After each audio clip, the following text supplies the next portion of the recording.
எங்கள் வீட்டு கீரை தோட்டம் தண்டங்கீரை வச்சோம். அழகாக வந்துருச்சு பாருங்கள், அழகாக வந்துருக்கு பாருங்கள். இது தக்காளி செடி பார்த்தீங்களா, தக்காளி செடி நல்ல மழை பெஞ்சதுக்கு அதுக்கும் நல்ல கொழுன்னு இருக்கு. தண்டங்கீரை இங்கே தக்காளி செடி இருக்குது பாருங்கள். தண்டங்கீரை நல்லா வந்துருச்சு. இதுக்குள்ளே சிறுகீரை போட்டிருக்கு. சிறுகீரையும் உள்ளே நல்லா நிறையா இருக்குது. உள்ள தக்காளி செடி இருக்குது. கீரையெல்லாம் கொஞ்சம் எடுத்துகிட்டு தக்காளி களை எடுத்து விட்டோம்னா அழகாக தக்காளி வந்துடும்.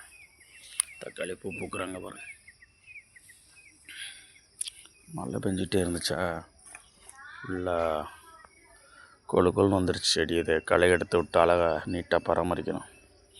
இங்கே பாருங்கள், இந்த தக்காளி வேறு உள்ளே போட்டிருக்காங்க. தக்காளி கண்டாக இருக்குது உள்ள. மிளகாய் செடி அங்கே இருக்குது.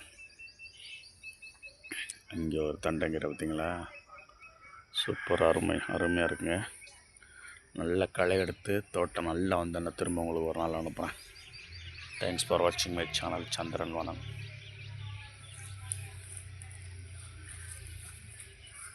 தண்டங்கீரை பாருங்கள், சூப்பராக ஆச்சு. பெருசாக வந்தோன்னா பிடிங்கி சாப்பிட்ற வேண்டி தான். தேங்க்ஸ்.